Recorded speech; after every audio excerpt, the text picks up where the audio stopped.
Si ignoras lo que ocurrió antes de que nacieras, siempre serás un niño. Cicerón.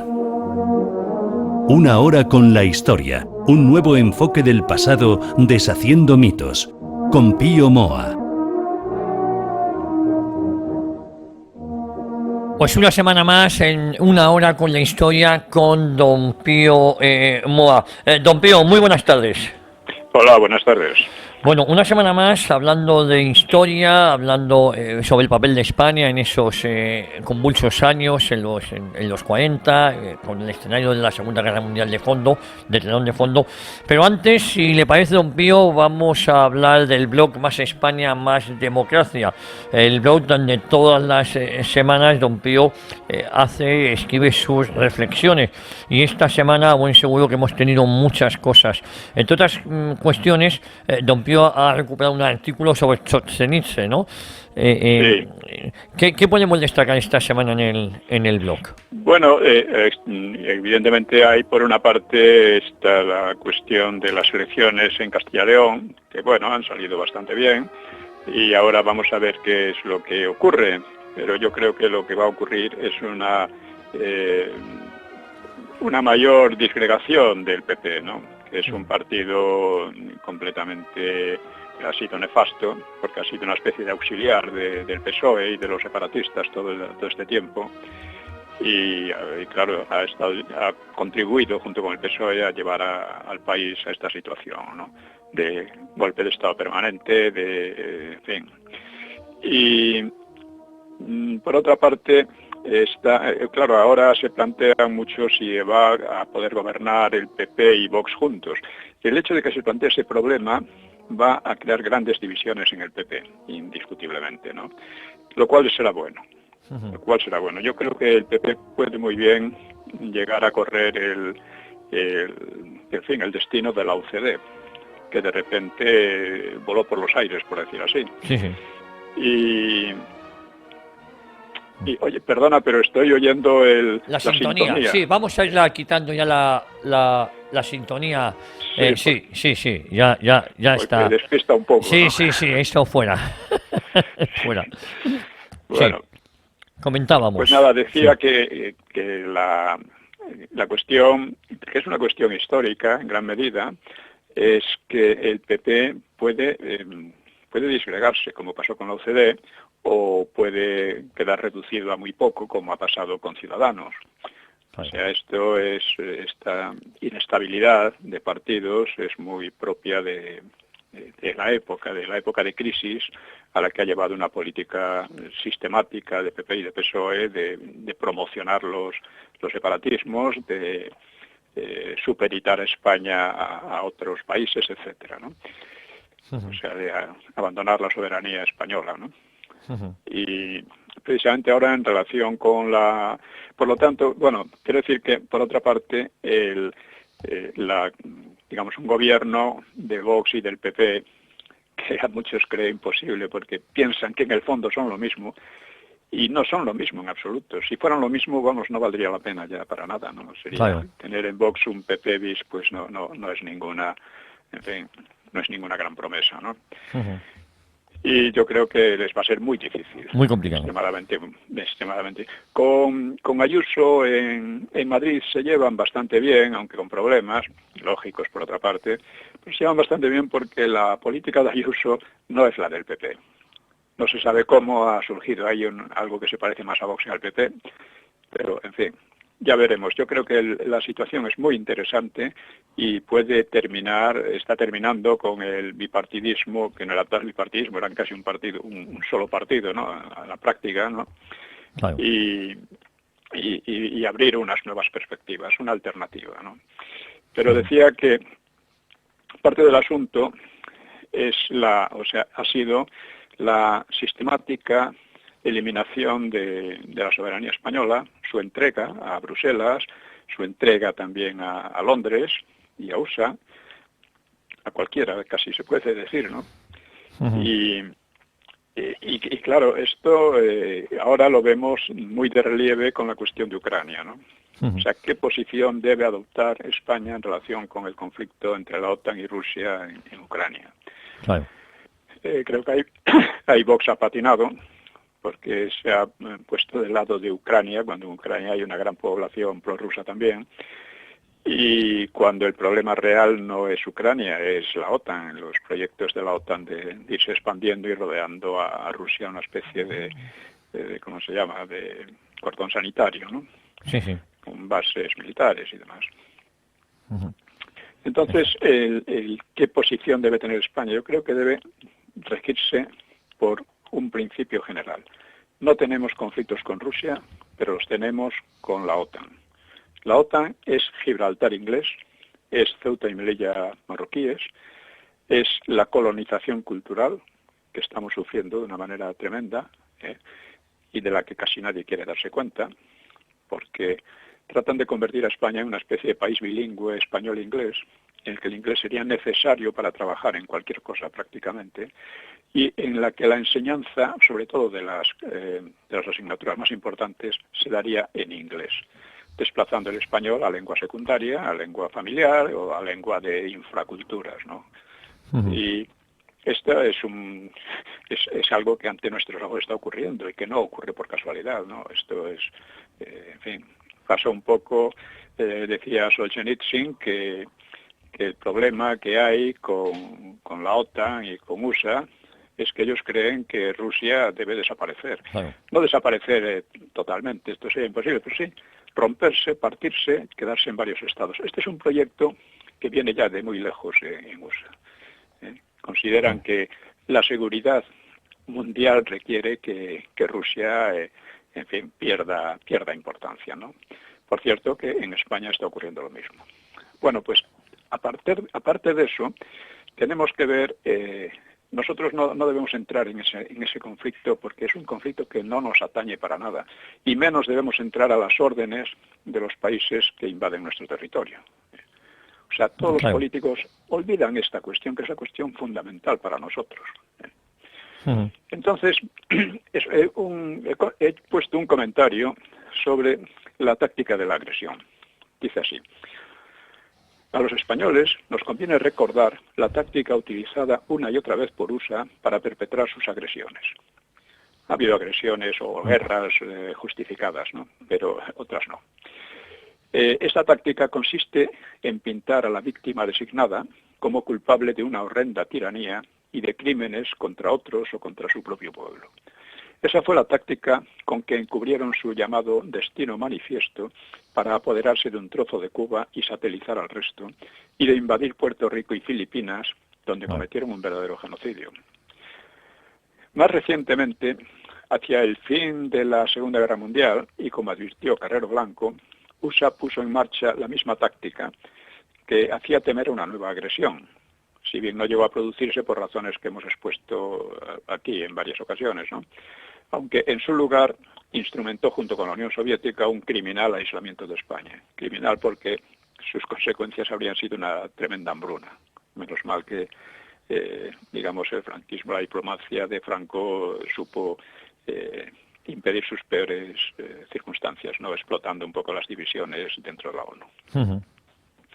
Bueno, pues el mismo sistema se utilizó más recientemente contra Saddam Hussein, contra Gaddafi y contra el Assad. Todos eran horribles tiranos. Ujú. Por lo visto, los Emiratos Árabes y el golpe militar en Egipto o Arabia Saudí, allí no hay tiranía ninguna, son países democráticos, ¿no? Además, en fin, y como eran unos tiranos, igual que España era una enorme tiranía en Cuba y demás, pues nada, eso a USA se reservaba, USA y sus aliados, de modo especial Inglaterra, pues se reservaban el derecho a destrozar esos países, como lo han hecho, tanto en Libia como en Irak, etcétera, y aunque en Siria, precisamente la intervención rusa salvó lo salvable. Ujú. Siria había podido quedar como Libia, ha quedado no tan destrozada, y puede ser que al final se salve el Estado, ¿no? Y en relación con Rusia, está repitiendo la misma jugada. Putin es un tirano, no es un demócrata, Por tanto, USA, Inglaterra y su instrumento, la OTAN, tienen derecho a rodear al país de bases militares, introducirse en Ucrania, entrometerse en los asuntos internos rusos e imponerle sanciones que empobrezcan a su población. Claro. Lo de que Putin no es un demócrata se repite machaconamente, como si el problema, real o falso, no sabemos, pues no correspondiera afrontarlo a los propios rusos. Y dado el espíritu de lacayo propio de los politicastros españoles, el argumento se esgrime en toda ocasión. Putin no es demócrata, hay que acabar con esa anomalía. Lo dicen unos partidos que están imponiendo un régimen de nuevo tipo en España, precisamente un régimen LGTBI que ataca las libertades de los españoles, hasta la libertad de sentimientos, y que han fomentado los separatismos, satelizado España a los intereses representados en Gibraltar, sacrificado la soberanía española y montado un ejército dedicado a acciones de interés ajeno bajo mando ajeno y en lengua ajena, provocando a Rusia, con la que, insisto, no tenemos ningún conflicto, ¿no? Bueno, esas pandas de delincuentes quieren democratizar a Rusia por las buenas o por las malas, ¿no? Así que es increíble, pero así estamos. Hay que tener en cuenta también otro aspecto del asunto, y es que España no está en la misma posición que estos países. España tiene... estos países de Europa Occidental, la mayoría de ellos, deben prácticamente su independencia, su democracia y el inicio de su prosperidad al ejército useño y indirectamente al ejército soviético. España no tiene esa deuda para nada, no le debemos nada a nadie en ese sentido. Y sin embargo nuestros políticos están haciendo de España un país mendigo y un país lacayo. O sea, esto debe acabar.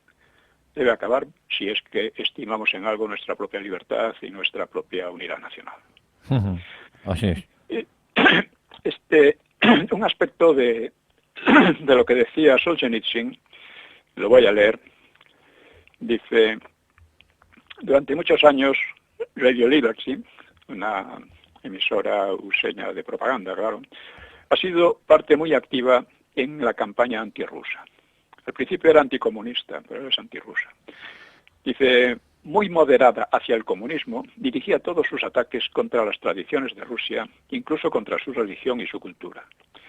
Dice Solzhenitsyn, he tenido que hablar de ello en repetidas ocasiones y dirigir cartas a los presidentes Reagan y Bush. Cualquiera habría creído que esa radio respondía a las necesidades de la Guerra Fría, pero incluso cuando llegaron los abrazos useño-rusos, al caer la Unión Soviética, la administración de Washington se guardó muy mucho de renunciar a esa política y continúa gastando millones en mantenerla. Ninguna radio rusa disfruta de tales medios. Igual que antes, Radio Liberty no solo da noticias, sino que las interpreta de modo muy sesgado. Las colorea ideológicamente conforme a las órdenes del Consejo de la Radio, dependiente del Congreso de USA. Después del hundimiento de la Unión Soviética, Radio Liberty se ha ingerido, esto es importante, en nuestras campañas electorales. Luego acusan a Rusia de ingerirse en las de ellos, ¿no? Se ha ingerido en nuestras campañas electorales, lanzando consignas de voto, dando consejos a las fracciones del subsistente Soviet Supremo sobre la táctica a adoptar, a participar en el voto e impedir el quórum. Por un tiempo, Radio Liberty recibió instrucciones de atacar, abuchear y mofarse de Yeltsin. Después se le ordenó que le apoyara y lo hizo sin transición. La crónica de sus actividades está llena de ejemplos de ese tipo. Durante la guerra de Chechenia se transformó por completo en una especie de radio chechena, hostil a Rusia. Casi la mitad del diario hablado se consagraba a las tesis chechenas y su propaganda, y eso varias veces al día. Dice, ¿quién no ha sido testigo en los últimos años de la injerencia abierta de USA en nuestros asuntos? ¿Cómo olvidar la declaración del presidente Bush antes del referéndum para animar a la independencia de Ucrania? ¿Cómo no recordar que entre las primeras voces de Sebastopol está en Ucrania? O sea, Sebastopol es la base naval principal de Rusia, y que está en Crimea, claro. Crimea siempre fue rusa, ¿no? Pues dice, se oyó las voces del embajador useño en Kiev y después, más de una vez, la del Departamento de Estado. ¿Cómo no contrastar la inmensa indulgencia de USA hacia Ucrania con su severidad implacable hacia Bielorrusia, con el encarnizamiento con que intentan quebrar su menor tentativa de unión con Rusia? es fácil entenderlo. Bielorrusia lleva a cabo un plan bien concertado para socavar el proyecto de unión del Báltico al Negro, de Estonia, Crimea, para establecer un cordón sanitario contra Rusia. En fin, este Solzhenitsyn, que no es Putin, ya señalaba a finales de los 90 esta política que ahora vemos de nuevo.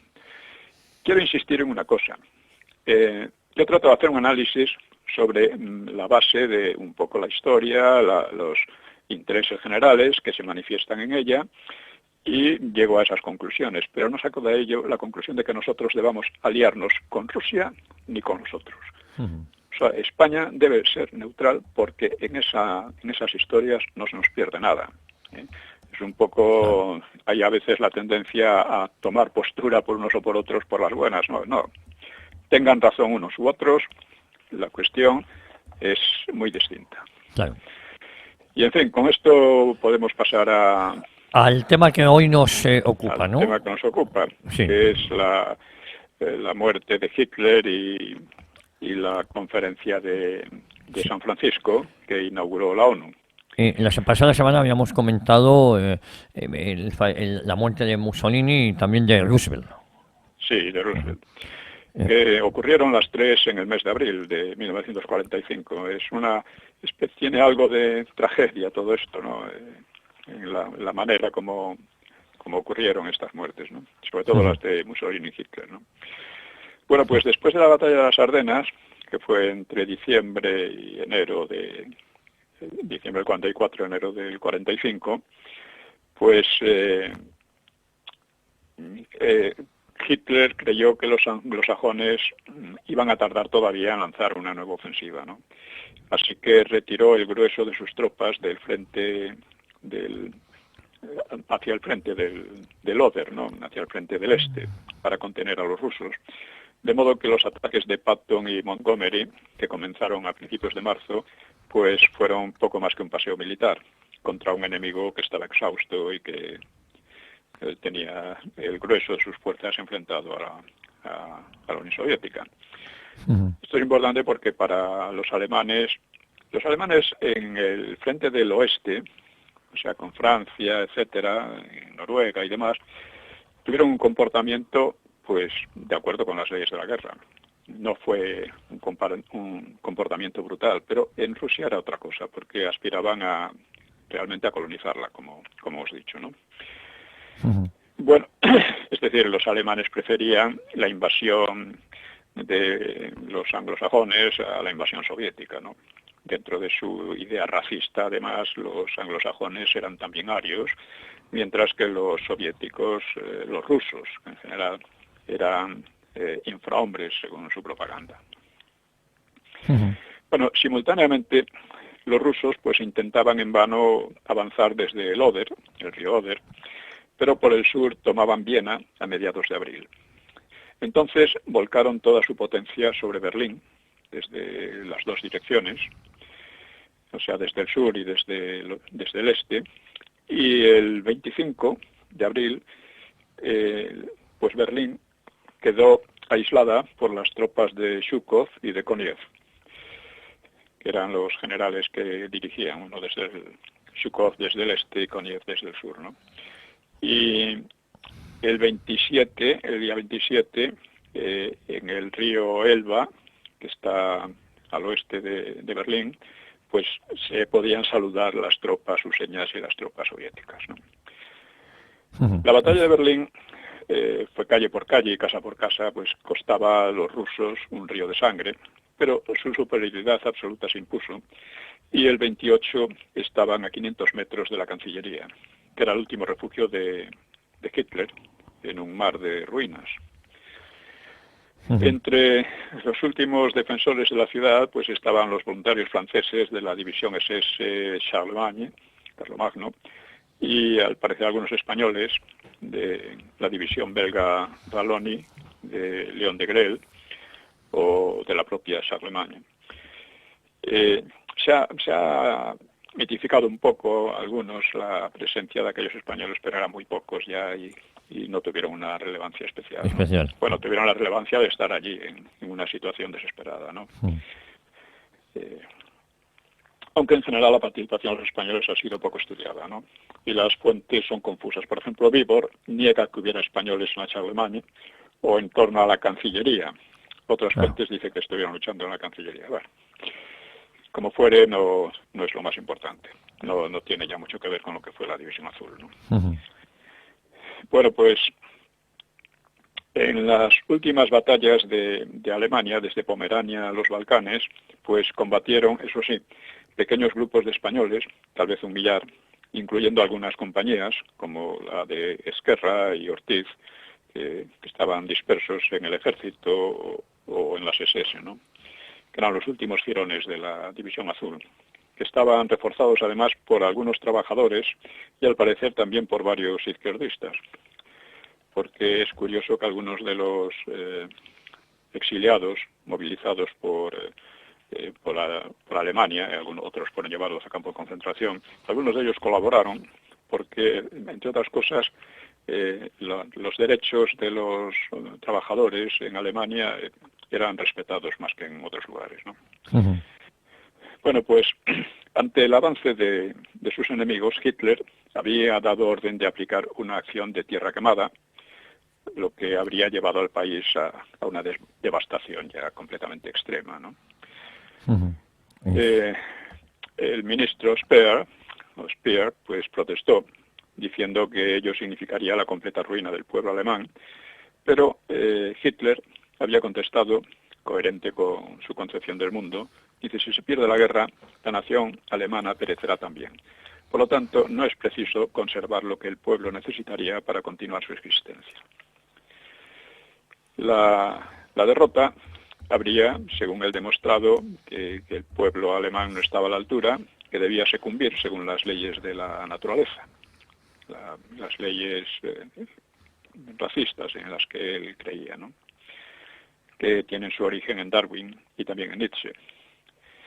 No obstante, en su testamento político, pues exaltó los logros y el legado de los soldados, las mujeres, los trabajadores y campesinos y las juventudes, dice, en la más gloriosa y valiente demostración de voluntad de vivir de una nación. Es decir, aquí hay una contradicción, claro, según las fuentes, porque claro, a veces se inventan cosas, ¿no? Pero es verdad, en su testamento pues habló de este otro modo. La muerte de Roosevelt había sido una inyección de esperanza para la plana mayor del nacionalsocialismo, porque desaparecía uno de sus enemigos más incondicionales y entonces creían que podría romperse la alianza entre Inglaterra y USA por una parte y la Unión Soviética por otra, ¿no? Hitler y Goebbels habían creído que la muerte, por un momento, no creyeron en la muerte de Roosevelt como un gesto de la providencia, análogo al fallecimiento de la zarina Isabel hacia el final de la Guerra de los 7 Años, que salvó a Federico de Prusia en situación desesperada, ¿no? Y que permitió entonces firmar a Alemania con Rusia un tratado de paz.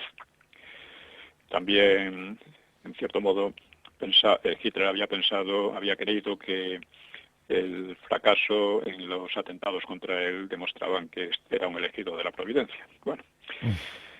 Bueno, esa ilusión se desvaneció pronto y además el final de Mussolini pues cayó como una bomba más en la Cancillería, que estaba sometida ya al martillo constante de los cañones soviéticos.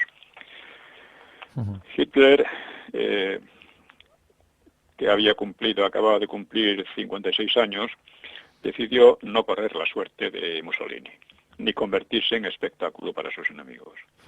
Y la noche del 28 al 29 escribió un testamento particular y otro político. En el político destituía y expulsaba del partido a Goering y a Himmler por traición, porque habían intentado negociar a sus espaldas con los aliados, ¿no? Y nombraba jefe del gobierno y del ejército al almirante Dönitz, que había dirigido la lucha submarina, ¿no? Y canciller a Goebbels y jefe del partido a Bormann, encomendándoles seguir la lucha hasta el final. Y eso sí, reiteraba su odio sin fisuras al judaísmo y sus secuaces. Los culpaba de la guerra en Occidente, la cual él aseguraba que nunca había querido. Es cierto que nunca la había querido, pero lo había hecho.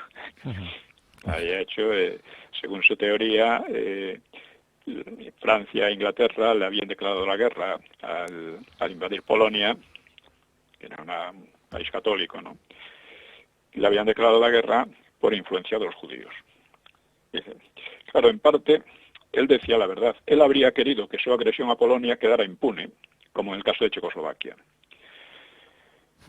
Pero sobre todo, dice el testamento, encargo a los líderes de la nación y a todos sus subordinados la observación escrupulosa de las leyes de la raza y la oposición sin misericordia a los envenenadores de los pueblos, el judaísmo internacional.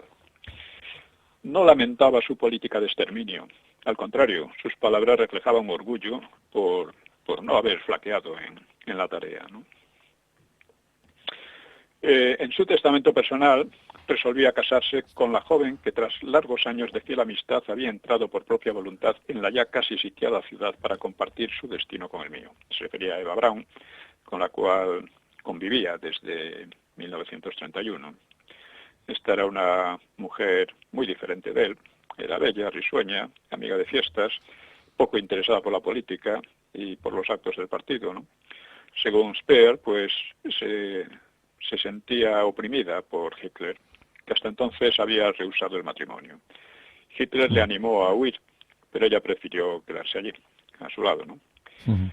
La boda fue civil, se celebró en la sala de mapas del búnker, ante Bormann, Goebbels y su mujer, la mujer de Goebbels, Magna, y el jefe de la juventud hitleriana, que se llamaba Axmann, una secretaria y la cocinera, y algunas personas más, según versiones, ¿no?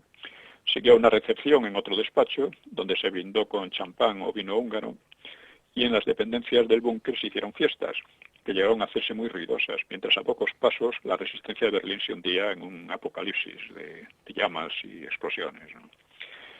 Hitler había rehusado combatir por falta de condiciones físicas y temor a caer herido en manos de sus enemigos, y su testamento explicaba: mi esposa y yo optamos por la muerte para escapar al oprobio de la destitución o de la capitulación. Es nuestra voluntad que se nos incinere inmediatamente en el lugar en el que he llevado a cabo la mayor parte de mi trabajo diario en el transcurso de 12 años de servicio al pueblo. Así lo entendía él. Es una cosa curiosa, podemos comentar la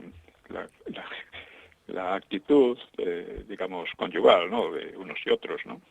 O sea, las relaciones por ejemplo, Roosevelt se casó con Eleanor en 1905 y tuvo 6 hijos con ella. Uno de ellos murió al poco de nacer y no era precisamente un marido muy fiel, y sus infidelidades llevaron al matrimonio al borde del divorcio. Lo evitaron por conveniencia social y política, manteniendo una unión aparente, y Eleanor además se revelaría más tarde como lesbiana. Con todo, a pesar de ello, ella ejerció cierta influencia acerca de su marido, una influencia formal en sentido feminista, anticatólico y próximo a las causas de izquierda, incluso procomunistas, ¿no? Tenía amigos exiliados españoles, ¿no? Mussolini pues se casó en 1915 por lo civil con Raquel Guidi, de origen campesino, y tuvo con ella 5 hijos. En 1925 volvieron a casarse por el rito religioso, probablemente por interés político de él, ¿no?, y probable deseo de ella, ¿no? Raquel prefirió ignorar las infidelidades de su marido y se mantuvo leal a él. Después de la guerra, regentó un restaurante y escribió con un periodista llamado Albert Zarka una biografía de su marido, de Mussolini. Tras muchos ruegos consiguió que el gobierno le entregase los restos de Mussolini para enterrarlos privadamente, ¿no? En cambio, la conducta familiar de Hitler, que era vegetariano, abstemio, enérgico, antifumador, o sea, pues su conducta era menos previsible. Miraba el matrimonio y los hijos como un obstáculo a la misión que él pensaba que le había deparado el destino. Y a finales de los años 20 había iniciado una relación inestable con una joven de 16 años, él tenía 37, María Reiter, la cual intentaría suicidarse, por lo que fuera, no sabemos, ¿no?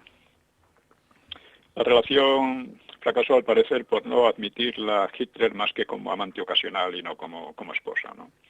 Otra relación que no se sabe hasta qué punto sexual con su medio sobrina Geli Raubal terminó también el suicidio de Geli, que a su vez causó a Hitler una depresión y pensamientos suicidas. También su relación con Eva Braun, que comenzó en 1930, contando ella 18 años, pues fue llevada al margen del matrimonio hasta el penúltimo día de sus vidas. Y también ella hizo 2 intentos o amagos de suicidio antes del definitivo, ¿no? En los últimos años se ha presentado a Hitler como homosexual, cosa que no es nada convincente, ¿no? No. Pero en fin, digamos que contra Hitler todo es válido, al parecer, ¿no? Sí, sí. Bueno, Stalin, que viviría 8 años más, se casó en 1903 con Yekaterina Svanidze, que murió 4 años más tarde, y tuvo un hijo con ella. Según la leyenda, Stalin habría dicho que con ella moría en él cualquier sentimiento tierno hacia el prójimo. En 1919 volvió a casarse con Nadia Aliluyeva, que era una devota bolchevique, mucho más joven que él. Tenía 18 años y él 41 por entonces, y tuvieron 2 hijos. La mujer murió en 1932 asesinada por su marido, según algunas especulaciones, pero casi seguramente por suicidio. Stalin no volvió a casarse ni se le conocen más aventuras sentimentales, aunque se le ha atribuido sin base matrimonio con una hermana del líder bolchevique Lazar Kaganovich. Y apenas se ocupó de sus 3 hijos. En realidad fue despiadado con uno de ellos que cayó en manos de los alemanes y se negó a cambiarlo, ¿no? Por comparación con los anteriores, y por lo que se sabe, Churchill mantuvo una vida sentimental estable y fiel a su mujer, que se llamaba Clementine Housier, con quien se casó en 1908, tuvo 5 hijos, de los cuales una hija murió en la niñez. Y tampoco de Franco, aunque estuvo al margen, ¿no? Pues se conocen aventuras extramaritales después de su matrimonio con Carmen Polo, teniendo una hija solamente. Bueno, pues de las mujeres relacionadas con estos políticos, por matrimonio o relación sentimental, pues solo Eleanor Roosevelt y Nadezhda Aliluyeva, pues parecen haber tenido verdadero interés por la política o por la actividad política de sus hombres, ¿no? Tampoco los hijos destacaron en política o en cualquier otra cosa, ni tuvieron mayor interés en ella, exceptuando en parte al de Churchill, Randolph Churchill, que heredó algo del talento literario y del alcoholismo de su padre, ¿no? El caso de los hijos de Stalin fue más dramático. El primero, Yakov, que ya dije, despreciado por su progenitor, sería capturado en 1941 por los alemanes y que ofrecieron cambiarlo por von Paulus, pero Stalin rehusó. Oficialmente murió por suicidio en el campo de Sachsenhausen, arrojándose a la valla electrificada. El segundo se llamaba Vasily, era oficial aviador, pues hizo una regular carrera militar durante la guerra y después. A la muerte de Stalin fue perseguido, condenado a prisión y murió alcoholizado a los 41 años.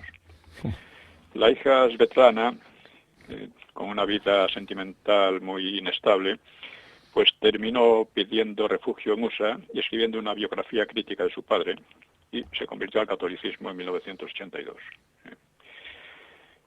En fin,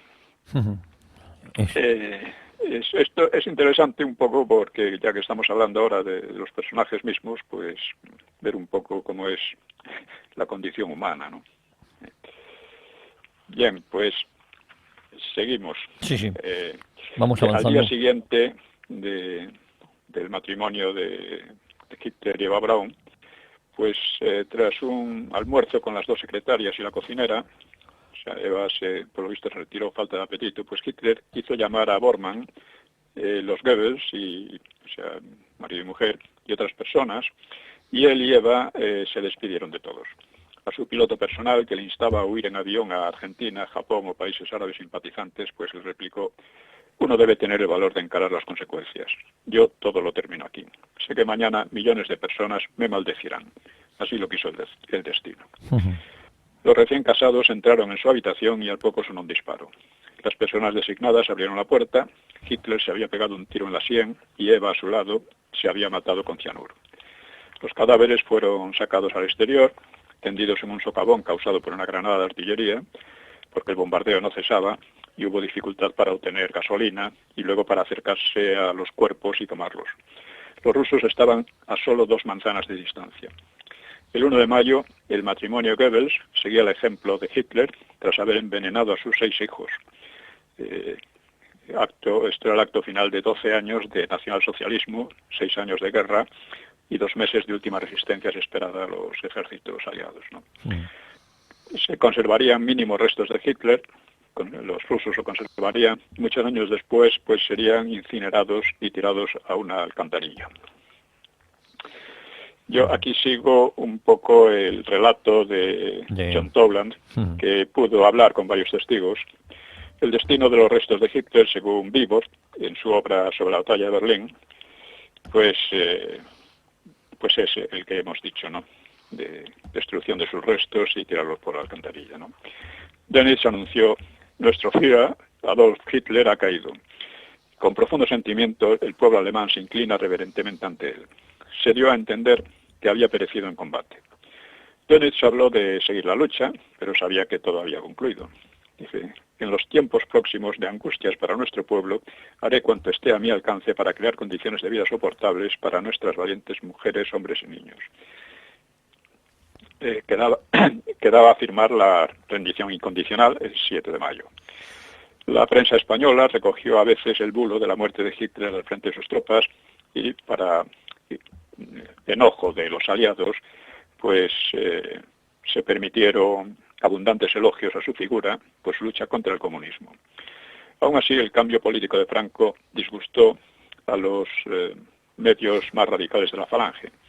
El filólogo Antonio Tobar, del grupo de Laín y Ridruejo, pues evocaba en el diario Pueblo el entusiasmo ante la inauguración del Tercer Reich, o sea, de la llegada al poder de Hitler, que él había contemplado cuando estudiaba en Berlín en 1933. Decía: una gran sensación de pureza, revolución y desaparición de la basura. Ahora veían cómo, en cierto modo, la basura y la impureza se extendían irreparablemente sobre España. El sector franquista de la Falange, muy dominante, replicaba que el caudillo en ningún momento ha traicionado a Alemania, sino que había intentado siempre salvar a España y a Europa. ¿Qué es lo que quieren? ¿Que se suicide España porque pierda la guerra a Alemania? La postura oficial era que había que celebrar la paz pese a todo, porque es celebrar el triunfo de la Falange y del caudillo. Vemos aquí, es interesante ver, cada uno puede opinar lo que quiera, un poco las opiniones y las conclusiones de unos y otros. Bueno, pues el 25 de abril, 3 días antes de la muerte de Mussolini y 5 de la de Hitler, se inauguraba la Conferencia de San Francisco, que debía poner en pie la Organización de las Naciones Unidas. Participaban 50 países que habían declarado la guerra al eje, porque los aliados anglosajones y soviéticos exigían que se declarara la guerra al eje, ¿no? Aunque no participaran de hecho en ella. Era una manera de poner a todo el mundo contra ellos, ¿no? El cónclave duraría 2 meses hasta el 26 de junio, siguiendo las ideas de Roosevelt, que en una línea que habían elaborado desde la Carta del Atlántico, no pasando por las conferencias siguientes, especialmente por la de Dumbarton Oaks en agosto, octubre del 44 y sobre todo Yalta. Hubo un punto que suscitó fuerte oposición, hasta el punto de hacer tambalearse la conferencia, y es el derecho de veto que asumían en Yalta los 3 grandes. Estos 3 grandes, o sea, Inglaterra, USA y la Unión Soviética, pues se amplió a 5 al incluir a Francia y a China. China por su importancia y porque había mantenido una guerra con Japón, ¿no? Y la seguía manteniendo, ¿no? Y Francia porque, bueno, realmente había contado muy poco en la guerra, pero era un país muy importante dentro de Europa. Sí. Los países menores, pues claro, argumentaban que ese privilegio permitía a sus beneficiarios paralizar el Consejo de Seguridad en su provecho y actuar de manera arbitraria incluso agresiva, ¿no? Pero los grandes defendieron con eficacia su punto de vista, diciendo que eran los máximos responsables y garantes de la paz mundial y por ello debían asumir una posición peculiar, una posición especial. Claro. Ante el riesgo de fracaso de la reunión, pues prevaleció la postura de los grandes. La Unión Soviética se reservó 2 votos suplementarios, presentando como países independientes a Bielorrusia y Ucrania. Teóricamente,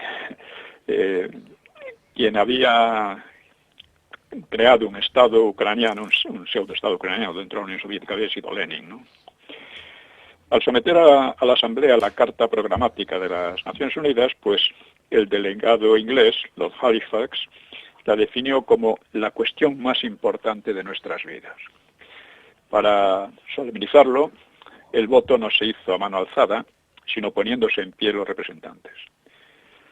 La carta fue aprobada por unanimidad y resonó una ovación de los delegados, los periodistas y los 3.000 espectadores, todos puestos en pie. Truman afirmó que el documento es una base sólida sobre la que podemos crear un mundo mejor, y alertó frente a posibles traiciones, omitiéndolo en la práctica, y usándolo con egoísmo en provecho de una sola nación o de un grupo de pequeñas naciones, que es como se le criticaba.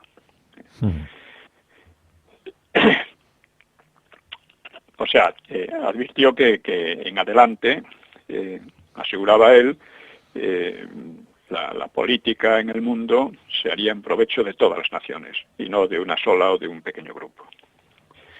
Lo cual era bastante irreal, ¿no? Eso es. Porque pronto empezaría la Guerra Fría, la llamada Guerra Fría. La carta declaraba, cito, a los pueblos de las Naciones Unidas resueltos a preservar a las generaciones venideras del flagelo de la guerra, a reafirmar la fe en los derechos fundamentales del hombre, en la dignidad y el valor de la persona humana, en la igualdad de derechos de hombres y mujeres y de las naciones grandes y pequeñas, a crear condiciones bajo las cuales puedan mantenerse la justicia y el respeto a las obligaciones emanadas de los tratados y de otras fuentes del derecho internacional, y a promover el progreso social y a elevar el nivel de vida dentro de un concepto más amplio de la libertad. Exhortaba a practicar la tolerancia y a convivir en paz como buenos vecinos, a unir nuestras fuerzas para el mantenimiento de la paz y la seguridad internacional, a asegurar que no se usará la fuerza armada sino en servicio del interés común y a emplear un mecanismo internacional para promover el progreso económico y social de todos los pueblos. Y todo eso. Bueno, eran unas grandes ideas que nacían de la prueba durísima que había sido la Guerra Mundial, ¿no? Se dice que hasta 50 millones de muertos, ¿no? Y, en fin, también se podía mostrar cierto escepticismo por cuanto USA había empleado la guerra muy abundantemente al servicio de sus intereses. Bueno, claro está que había puntos oscuros en todo esto, ¿no? El privilegio del veto desigualaba a las naciones grandes y pequeñas, o sea que ya no eran iguales. Y varios de los firmantes eran pseudodemocracias latinoamericanas, que no hispanoamericanas, que eran notables por su corrupción y por los abusos de poder, empezando por México, ¿no? Tampoco los negros de USA disfrutaban de iguales derechos en la práctica, ni los muchos millones de súbditos de las colonias inglesas o francesas. Estos defectos podían considerarse parciales o que se irían corrigiendo poco a poco, pero en cambio era menos corregible la presencia de países totalitarios, uno de ellos con derecho de veto, que además estaban regidos por concepciones de los derechos fundamentales y del hombre y del valor y la dignidad de la vida humana, unas concepciones bastante diferentes de las que se pretendía, ¿no? Claro. Durante la conferencia de San Francisco, como igual que en la otra que se celebró en Chapultepec en febrero-marzo por los países americanos, pues los dirigentes de la Junta Española de Liberación volcaron sus fuerzas para que España fuera excluida del nuevo orden mundial y para aislarla por completo. Prieto, Gordón Ordaz, Fernando de los Ríos, Álvaro de Albornoz y otras figuras políticas del exilio que no habían estado reconocidos en San Francisco, pero que tenían influencias, pues trabajaban intensamente y multiplicaban los contactos políticos, las entrevistas y las declaraciones, que claro, la prensa las acogía muy bien. El 29 de mayo Prieto ofrecía un plan para restablecer la República. Según él, la condena oficial del franquismo por las Naciones Unidas preludiaría la ruptura de relaciones diplomáticas, la formación de un gobierno republicano en el exilio y el reconocimiento internacional del mismo, como primer paso para, evidentemente, imponerse en España. Y, evidentemente, por la fuerza, ¿no? O sea, que decían que se había acabado las guerras y estaban pensando ya en una, ¿no? El 19 de junio, los exiliados alcanzaron un éxito crucial a través del Gobierno de México. El Gobierno de México era muy beligerante, el de México y el de Cuba, contra Franco. El delegado mexicano, que se llamaba Luis Quintanilla, propuso una moción negando la admisión en la ONU a los regímenes que hubieran recibido ayuda de los países que han luchado contra las Naciones Unidas. El objetivo era claramente España y seguía la línea de Roosevelt y de Churchill de negar al franquismo cualquier presencia en el mundo nuevo. Como ya vimos, que Franco había advertido primero a Inglaterra, ¿no?, que después de la guerra sería imposible mantener la alianza con los soviéticos y que necesitarían, por fuerza, necesitarían a España como aliada, claro, como aliada, a lo cual se negaron de manera rotunda, ¿no? Decían que Inglaterra iba a disponer de fuerza suficiente para garantizar la paz junto con la Unión Soviética. Bueno, para los exiliados, la Conferencia de San Francisco era una excelente noticia, pero solo que estaba un tanto enturbiada por los roces entre ellos mismos. O sea, Negrín no estaba dispuesto a perder la partida y reclamaba en San Francisco su legitimidad como presidente del gobierno republicano, que por lo tanto debía ser reconocido y apoyado por los aliados, en contra de Prieto. Recordemos que cuando el asunto del Vita, de los tesoros robados por el Frente Popular y llevados a México, parte de ellos, pues Prieto y Negrín se habían enfrentado duramente. Yo en el libro Los mitos de la Guerra Civil explico un poco cómo fue aquel enfrentamiento, en el cual se dijeron muchas verdades. Sí, verdades que actualmente se tratan de olvidar. Bueno, pues la verdad, lo que ocurría es que los navajazos de la guerra y de la inmediata posguerra pues seguían sin cicatrizar. Y claro, en cuanto estaban también por otra parte los líderes del PNV. Estaba Aguirre, que los había traicionado a todos, ¿no? Sí. Pero que, claro, era muy consciente de que si no había cierta unidad, pues todo aquello iba a quedar en nada, ¿no? Y trató de reconciliarlos, presentándose como amigo de ambos, a los cuales Calladillo había traicionado, ¿no? Porque el PNV había traicionado sin tasa a Negrín y a Prieto durante la Guerra Civil, y en la inmigración había seguido traicionándoles por cuenta del FBI. O sea, es verdaderamente sorprendente la capacidad del PNV para engañar a sus socios una y otra vez, y quizá no haya sido igualada por ningún partido más. No. Esto ha ocurrido también desde la transición, ¿no? En todo caso, la reconciliación entre Prieto y Negrín pues resultó imposible, ¿no? A su vez, los comunistas, que eran enemigos de Prieto, intervinieron por su parte bajo las siglas FOARE, Federación de Organismos de Ayuda a los Republicanos Españoles, con ayuda de los sectores más radicales del PRI mexicano. El PRI era el gobierno prácticamente dictatorial de México, ¿no? Se llamaba Partido Revolucionario Institucional. Normalmente revolucionario institucional parece que había una cierta oposición, ¿no? La FOARE trataba de derivar contra España la impresión causada por los campos nazis de exterminio. Los días 20 y 21 de marzo había organizado en México una conferencia contra el terror franquista y en el acto inaugural de las Naciones Unidas presentó un informe sobre la situación de terror en España.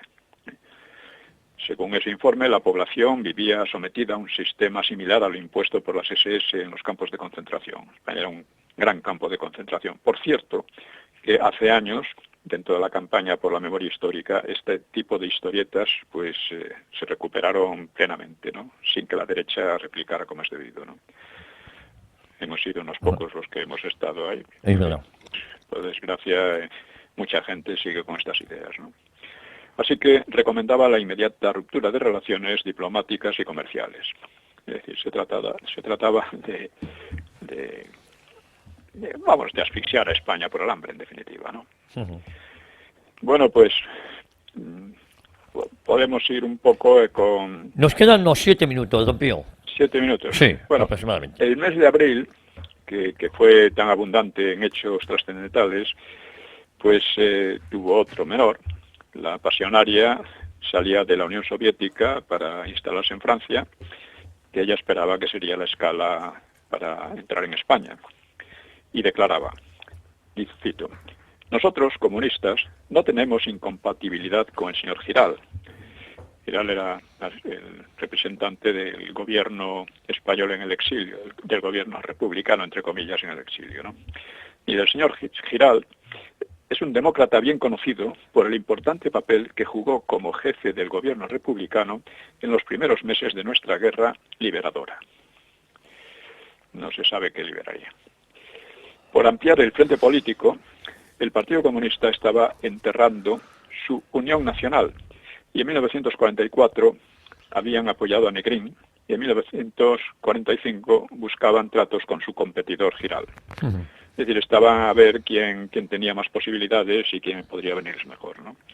Y Giral, como se recordará, asestó el golpe de gracia a la República al repartir las armas del ejército a los sindicatos, lo cual, a juicio del Partido Comunista, era un acto democrático. Y de modo pues casi simultáneo, las pesquisas policiales llevaban en Madrid a la detención del grupo llamado Cazadores de Ciudad, de Vitini, que unas semanas antes habían matado a 2 falangistas, como ya hemos hablado de eso. Así que 15 personas fueron juzgadas, entre ellas el mismo Vitini, y 4 mujeres que actuaban como enlaces e informadores. El día 23, los jueces militares impusieron 8 penas de muerte. Sí. Se conmutaron las de la mujer que había vigilado e informado sobre el local falangista.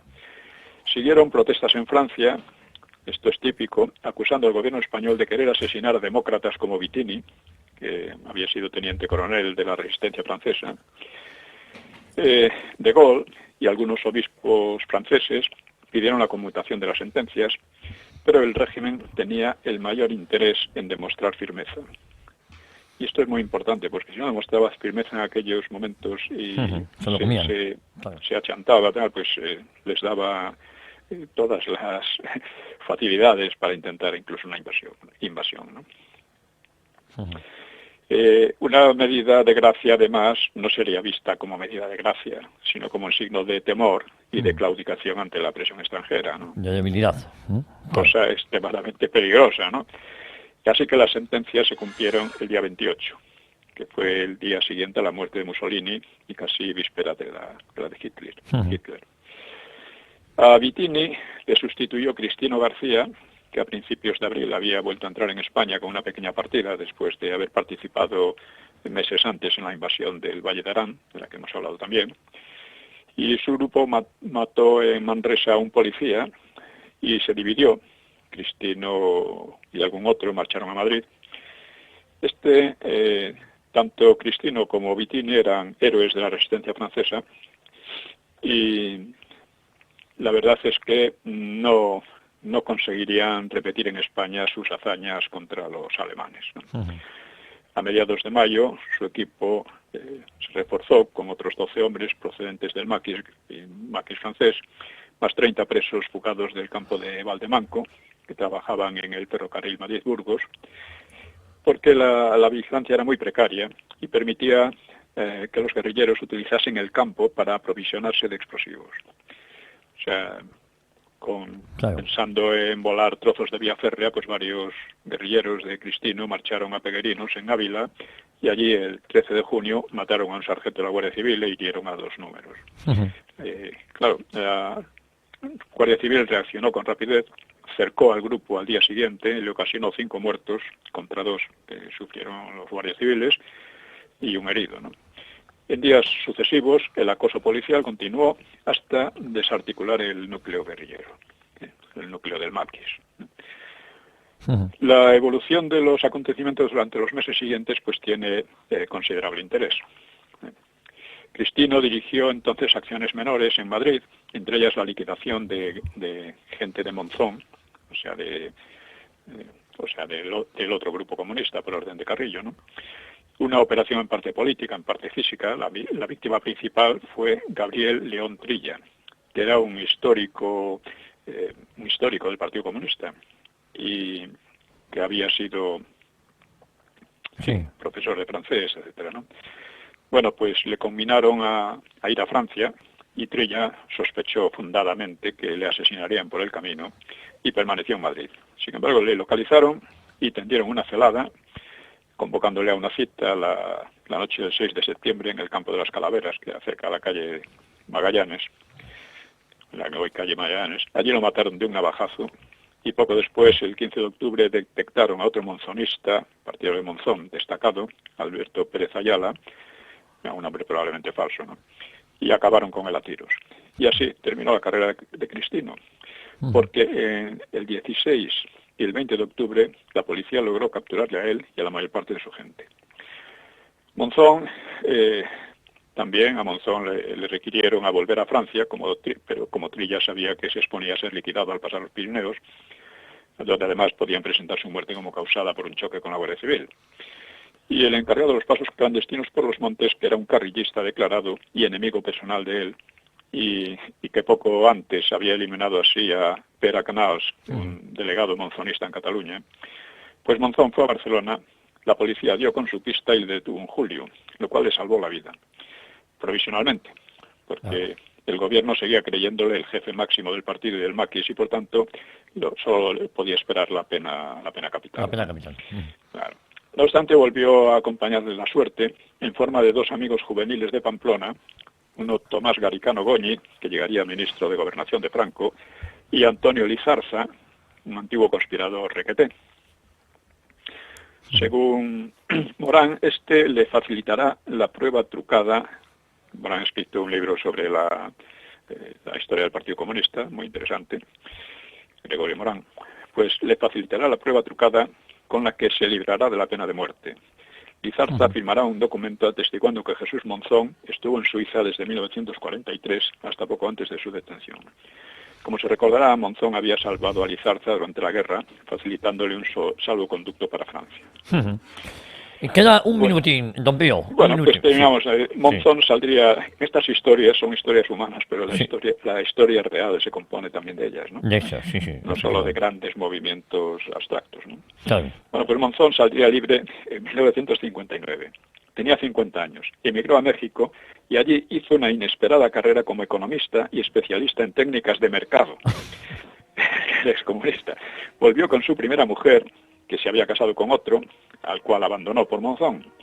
Y 10 años más tarde, en 1969, volvió a España, se instaló en Mallorca y allí dictó cursos en el Instituto Balear de Estudios Empresariales, vinculado al Opus Dei y factor en el desarrollo de las islas. Murió de cáncer en 1973 en Pamplona. En fin, estas historias tienen interés. Tienen mucho interés. Pues, don Pío, lo dejamos aquí, si le parece, con la promesa, Dios mediante, de volver la próxima semana aquí a Decisión Radio a 1 hora con la historia. De acuerdo, pues muchas gracias a todos y un abrazo. Un abrazo fuerte. Gracias, don Pío. Adiós.